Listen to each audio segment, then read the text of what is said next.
Hey, everybody, welcome back to the Modern Customer Podcast. I'm your host, Blake Morgan. Today, my guest is Matt Price, the founder and CEO of Crescendo. Crescendo is the first AI native contact center built for top customer experience performance in today's AI driven world. Unlike vendors focused on seats or licenses, Crescendo ties success directly to business results, blending advanced adaptive AI with multilingual expert agents to deliver fast, accurate, and empathetic support. With rapid setup and results-based pricing, Crescendo reaches peak efficiency in weeks, not months, enabling enterprises to scale without sacrificing service quality. From deployment to guaranteed outcomes, Crescendo helps companies scale customer service while maintaining the human touch customers expect. Matt was the founding leader of Zendesk's European operations. He helped establish the company as a global force in customer experience while fostering a culture of innovation. Now based in Portland, Oregon, Matt believes AI is the unlock customer experience leaders have been waiting for, not just to drive efficiency, but to help businesses deliver the level of customer care they aspire to achieve. Please enjoy Matt Price. Matt, welcome to the Modern Customer Podcast. It's so nice to meet you and see you on camera today. And you too, Blake. It's great to be here. Are you in Portland at the moment? I am in Portland, Oregon. In fact, we had a bit of snow earlier, which means the whole city will probably shut down. But it's a great place to live up here.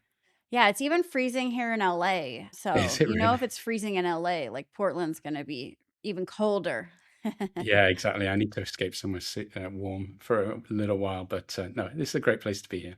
So, Matt, I'm surprised I haven't met you before because we have so many things in common. You've been in the industry for a really long time. You were at Zendesk. Now you have a new company called Crescendo. Tell us about Crescendo and why you created it. Well, as you mentioned, I was at Zendesk for a very long time and really saw some big changes within the industry as a technology vendor. And around about a couple of years ago, the advent of AI and LLMs in particular, just knew was going to be a significant change and disrupt the whole industry.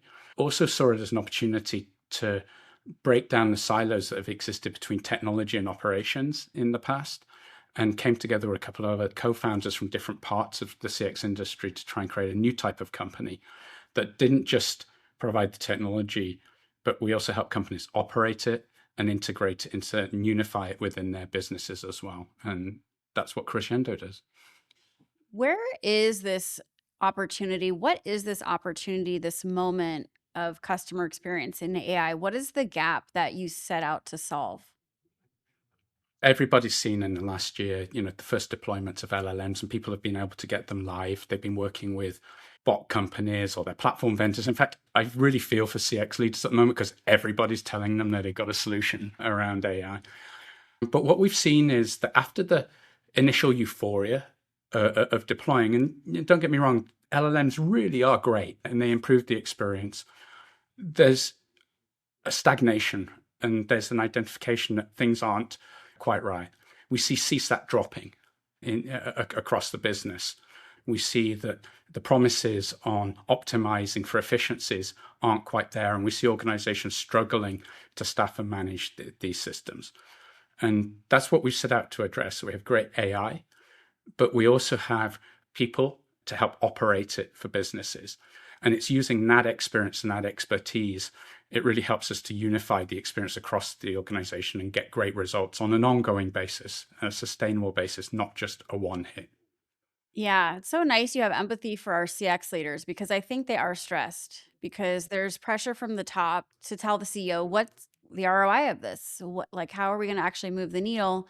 And then pressure from technology teams across business saying, how are we going to use AI? What are we going to do? And it's just, you don't know who to trust.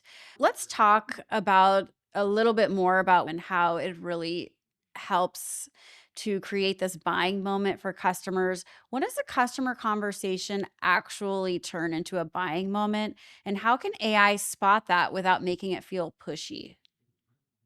This is a great question, and it alludes to one of the dynamics that we're seeing at the moment is that if you make customer service better, then more people will use it and engage it. If you can make it more economic for the business, then they're happier to open the doors wider to have more conversations because it's not gated by humans capacity anymore. And that's obviously what AI and Crescendo do.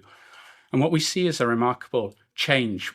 Firstly, volume increases on engagement because people are actually wanting to talk to your company now because they feel that they can get a good response. But what we see once that volume increases is over half of the inquiries are around buying something. And so what service starts to do is that promise that we've always wanted to talk about is changing it from a cost center to a profit center. And we're seeing this in real time now. But the other dynamic that's really interesting, because sales bots have existed for a while and they've been out there, is that if you create a service-led sales experience and you just open up your jaws and say, talk to us about anything that you want, then the conversion rates you get are about 4x industry standards. And we're starting to see that now. So that's what we've created, a unified sales and service AI experience that's driving incredible results for sales and service. So in the past, customer service closed tickets and sales brought in revenue. It's been a dream, many of my clients, to have customer service bring in revenue. So what are you seeing? Are those lines blurring? What are the trends happening now? Absolutely, with our clients. I mean, firstly, at the AI level. So, I mean, some people call this the AI concierge, but it really is this layer of when first engagement with the business via chat, voice, social channels, email, they're greeted with very good AI that can have that experience. And as described, being able to take, for example, what Crescendo can do is have this AI be very knowledgeable about all aspects of service for the business. But it can also become very knowledgeable about your products, about your promotions, about any particular dynamics that you want to introduce into the cycle, any behavior. And we do that by, for example, making direct connections into your Shopify store. And those are constantly up to date and live. So imagine you've just got the most knowledgeable person in your company, and all of that information is greeting the clients. Obviously, at certain points, you want to escalate to a human. And what we're starting to see is organizations cross-training the escalation people as well. So they're not just service people, that they can handle sales inquiries as well. So customer service, historically, we have been in the dinosaur ages since I started in 2005, 2006, with just how we think about service, how we measure, it sounds vulgar, but like butts in seats and contact centers and average handle time. And it's just still so dominant in contact centers. Do you think it's holding customer experience leaders back that we still measure and track these metrics? I think the metrics that we look at, ranging all the way from things like first response time, and other KPIs, productivity, rep productivity, even economics of cost per solve, and based upon, have been misaligned, and they've been really proxies for what we really wanted to know is, have I made a customer happy and have I improved the bottom line for the business? Mm-hmm. As part of the Crescendo solution we have the AI agents on the front end, but we also have this full analysis that's going on constantly of every conversation that's happening with the customer. Every step of the conversation, every handoff is analyzed to see what the tone and what the satisfaction of the customer is and what the outcome is. And if you have that, you don't need the other proxies, because if a customer, it takes a little while for them to connect to a human, but then they get the right person and that person is giving the right answers, then FRT might not matter so much. And so it allows us to step back and really analyze what it really is that makes customers happy, and then drive business insights from that too. It seems like AI has finally given companies the muscle to really manage the data, to actually glean helpful insights across so many data points. Is that what you're saying? Initially, people will use the AI for really just, it's the hygiene stage. It's the thing that we've never really been able to do, is to really understand the quality of interactions and the quality of support we're giving, and then drill that down right down to a particular individual model that might need training, or improve staffing depth in certain areas. So we really have that now. But what's remarkable then is the next step, which really helps the CX leader provide value to the business, is by extracting business insights. I'll give you an example. We work with a shoe company.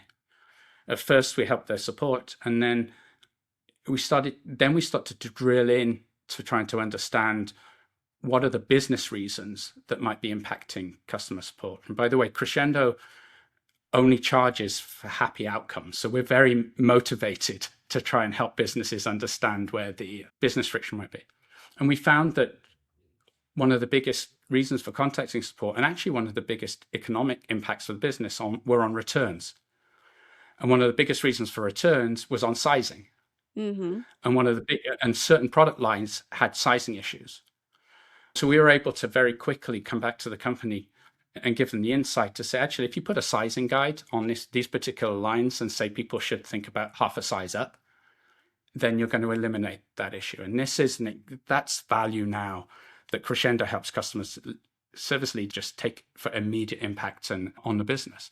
And it's taking them from having discussions which are all about saying sorry for customers that have had a bad experience to the CEO, or asking for more money in order to do stuff, to actually being a partner who can actually make positive change to the business and really have an impact in the boardroom too.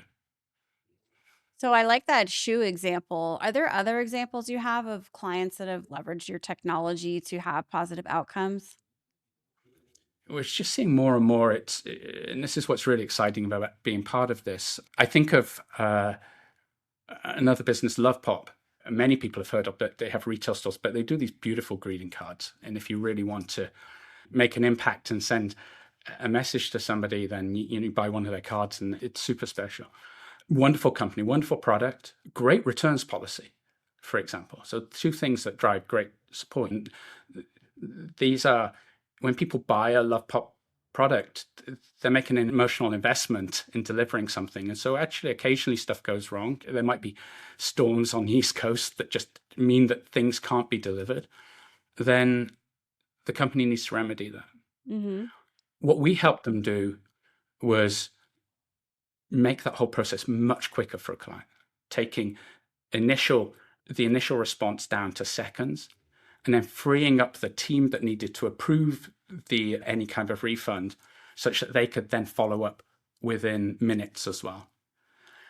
And by meeting the customer in the moment when they had the issue and resolving it immediately has had an incredible impact. Their Trustpilot scores were average before, about 3.6. They're now a 4.6. Wow. Depending on it. And that is a direct impact that obviously is based upon your reaction, has a significant impact on sales as well. So we're starting to see this in many, many different areas. Are you seeing a connection to customer loyalty from these AI implementations? We're definitely seeing more repeat visits of customers to a business. And again, the whole of CX has been, for the last few years, about deflection. I mean, what a terrible word for a company that wants to build a relationship. Nobody wants to be. And actually, also I start to see companies that don't really understand CX using the words containment. No customer wants to be contained either. Actually, what you do want to do is actually provide technology and automation to help to engage, serve a customer. And so we think a little bit differently about it. And what we're really starting to see is a shift to that from proactive engagement across the board with clients. And like I say, many repeat visits, because companies need to set themselves up as the destination where visitors will come if they have a question about something that you can help with. And that's a very different change in dynamics and thought process from where we've been until now. It's so funny. Just the terminology in our industry is so toxic, created by someone that really seems to hate people and hate relationships. Containment, No, deflection. Like, how antisocial can we get? yeah. And how ironic, though, that it's AI that is being the trigger to help us turn that around. Because Yes. if you imagine AI are just 1,000 extra helpers that we always wanted as customer service leaders. What I'll say to a lot of people who I engage with in their transformations is, to help them with the mindset. I said, what would you do if you had unlimited capacity to serve customers? And they pause for a little bit. And then once they get into that vibe of really starting to think about that, it's amazing, because it turns you from being a beaten on operator that's really trying to do your very best within constrained circumstances to be a service designer and creator. And that's our goal, is to then be the partner to the CX leaders to help implement their vision, so they don't have to take care of all of the nuts and bolts. Because you know what? Customer service leaders weren't born to be technology integrators. Customer service leaders weren't born to be workforce management operators. They were born to have a passion for serving customers and innovate within businesses. And so we take care of all of that. We make it simple for them and give them the freedom to move very quickly on service innovation. I mean, you honestly just created like a Mozart type of like, wow. Like in one hand, we say we're here to serve customer service, customer loyalty, but on the back end, from a leadership perspective, how we're really talking, it's containment, it's deflection. Basically, how can we Yeah. get rid of all these people? How can we not talk? How can we avoid them as much as possible? Which is so funny and Right. not a great way to treat people you want to have a relationship with. It is incredibly ironic, and it really is just been a factor of failed promises of technology changes that have come in the past. Really just incremental changes. A factor of economics, just to misaligned objectives between the business and the suppliers. I mean, since when does a seat make a customer happy? Since when does buying hours as a commodity from a BPO really move the needle? And what we have now is an opportunity to break that. And that's why we only charge per outcomes. And Mhm. that's why we have a performance guarantee with clients, because we're trying to shift that. And I don't just do that because it helps us win customers and make them satisfied. I do that because it changes the mindset of everybody that works in my business. If Mhm. they know that we only get paid if a customer is happy, guess what? They focus really heavily on performance management and making sure the AI is great. They focus on finding insights that can help the customer with other parts of their organization. So I Yeah. know it's been really exciting to watch, and we're really just at the beginning of it.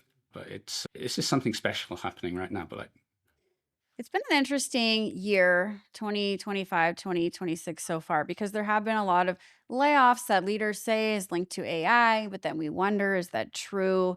Are we really laying people off? So now there's this fear that AI is replacing people, that white collar work is on the line, blue collar work is on the line. Do you think AI is going to legit replace people? What are your thoughts? I can tell you what we're seeing is when people get things right. Is, as I mentioned, the level of engagement goes up. AI can't handle everything, and therefore we need more people in order to handle that. Now, the type of work that they're doing is changing. They're not doing level one work. They're doing what we'd call level two work now. Um, they really need to have a deeper capacity and understanding as customer service representatives, and a deeper knowledge. So what I'm starting to see actually is a shift, because if you look at a lot of contact centers, turnover of employees is huge, 30 Mhm. to 50% attrition a year. Most of the business is about hiring and training people quick enough in order to backfill. So very transient workforce at the front line. But at the heart of that, you have customer service professionals. These are the people who love working their jobs. They love serving customers. They're at the core of the job. And what we're starting to see now is creating more and more roles for dedicated service professionals rather than transient call answerers who are Right. just trying to plug a gap.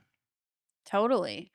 Customer service, when done well, it really is the best marketing that money can't buy. Let's Yeah. talk about the challenges of trying to create revenue with your customer service department. What are some of the red flags that CX leaders should be aware of? What could go wrong if that's not done right? You can't make this work if you could try and funnel customers down a particular route. And that's what's been a challenge until now. As I mentioned before, people would just put a chat bot on the front of their website and for sales. And the reason they would do that is because they couldn't afford to take customer service inquiries. So they wanted to just filter out, only talk to me if you're sales. It's the difference between walking into a store and you feel like the store assistant is there to help you with anything you want, and then not immediately trying to sell you on something. It's the difference between staying at a great hotel and talking to the concierge. They're there to help you, but guess what? They also want to book you into the restaurant as well, or book you on a tour. And it's that level that we want to create. Now, until now, it's been incredibly expensive. But now it's possible. So I think that the trap is staying within a scarcity mindset. I see this all the time, is companies saying, well, no, I'm really worried about increasing the number of interactions. But one thing you can do on this is structure your arrangement with a supplier, such as Crescendo, to make sure that you're not taken off guard by sudden spikes in demand, where you can partner with somebody who actually thinks about that. Definitely being thoughtful about the budget.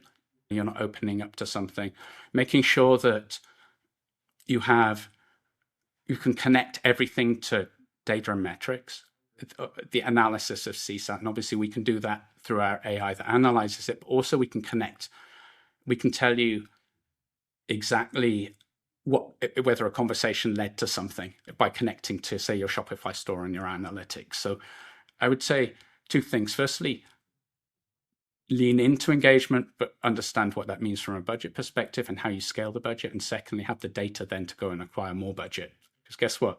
The CFO will give you money all day if you can show a direct connection to improving revenue. Mm-hmm. Yeah, absolutely. I love that. It's really an exciting and interesting time for customer service because historically brands don't want to put the budgets required to make customer service great.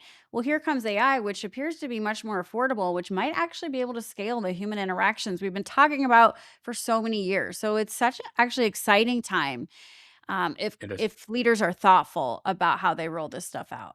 The other thing I find on this, and this is a challenge for leaders, is that it is a big change management approach. It's going to change how a lot of people have to think within their operations as well.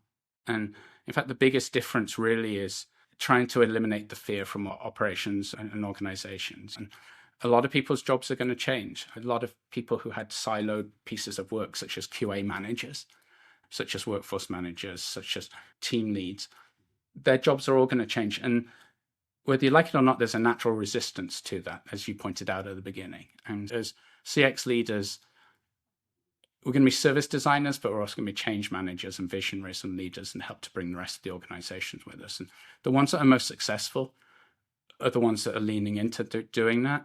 Where we see companies falling behind and becoming less competitive are the ones that are being caught up in their own internal dialogues and not moving quickly. Absolutely. I think that's a really wise point to put a bow on our conversation. But we can't leave today, Matt, without getting to know you a little bit more and talking not so much about Crescendo and AI, but about you, the person. Are you ready to take some rapid fire fun? Yeah, let's go for it. All right, awesome. Matt, what is the most important part of your morning routine? Coffee, and I have a baby 10-month-old girl who I get up and just basically have cuddles with. Aw, nice. And what do you do to relax at the end of a hectic day? I then hang out with my 5-year-old, and we're really into 3D printing right now together, and just just nerding out on making things and robots and things like that. So that's a very nice distraction. Awesome. What TV show are you currently streaming? It depends on I like to have some stuff for relaxing. There is a UK TV show which is so ASMR called Gardener's World. And it just goes on, and it's just people walking, and it's just pictures of people talking about gardens and Oh my dogs God, and I love stuff. it. And that's a go-to at the end of the day. It's kind of like British Bob Ross in gardens. It's the kind of Yeah, approach. amazing. You must sleep really well. What's your idea of perfect happiness? Wow, such a good question. I think it's having a sense of purpose and being fulfilled. I think when you're involved in something like Crescendo, and that's having a meaningful impact, and you see that impact happening from both the end customer and the client and the people that work for us. And then obviously you can't have kids are built-in purpose. So Yeah. blending those two things together, I think is happiness. I love that. What is one mental health strategy for managing hard days?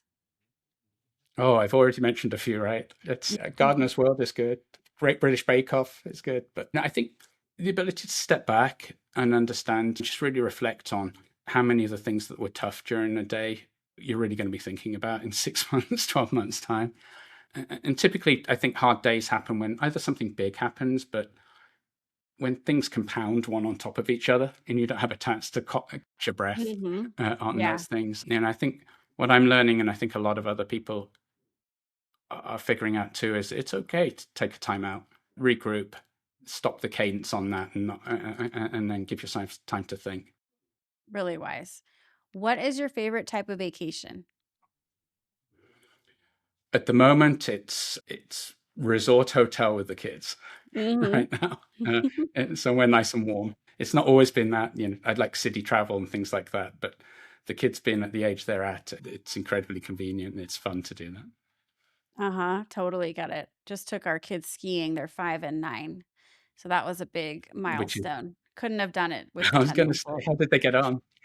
They did amazing. You have to teach kids to ski when they're young and fearless and don't understand that they could fly. The same way I learned when I was a teenager, and I'll never be good. No, yeah, we throw our kids on the slopes now, and the 5-year-old, and like you say, he's fearless, right? Yeah. If you could have lunch with anyone dead or alive, who would it be? Oh wow, that's a good one. I think I would go for a historical figure, so maybe somebody who was at the crux of change, maybe something like a Ben Franklin, who was around during the French Revolution and seen so many different things. He was a crazy inventor. He invented so many things. Exactly. I mean, I didn't even mention that, right? So at the same time, he's invented. I think probably somebody like him or Da Vinci, but or even like Tesla, who are just these inventors. I kind of like the idea because they all had flawed personalities as well. They're all human. They weren't, Yeah. perfect or trying to be perfect. But I think you could sit down and just have a really interesting discussion and learn so much. And lastly, if you had to describe your outlook in one quick motto, what would it be? Optimistic. Yeah. Perfect. Love it. It's it's about like you're expecting a little bit more there. No, I So, hear that. but And it's simple and it's hard to yeah, do. Day in and day out, it can be tough, especially in customer service. We need optimists because it can feel very draining to be interested in the place where all that's the right. problems go in the company. So good for you. Yeah, and there's a lot of good reasons to be optimistic right now. So if our audience want to learn more about you and Crescendo, what's the best way to do that? You can go to crescendo.ai. You can talk to our AI assistant and learn all about it.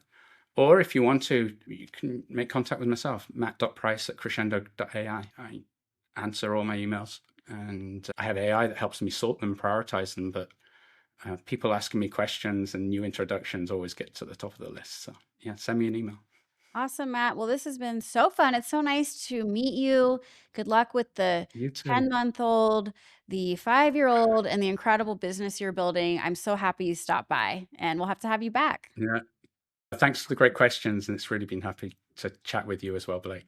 Thank you. Likewise. Everybody, you've been tuning into the Modern Customer Podcast. Until next time. Thanks for watching. Please don't forget to like or subscribe and follow my social content on other platforms where I post content daily, including X, Instagram, LinkedIn, TikTok, and more.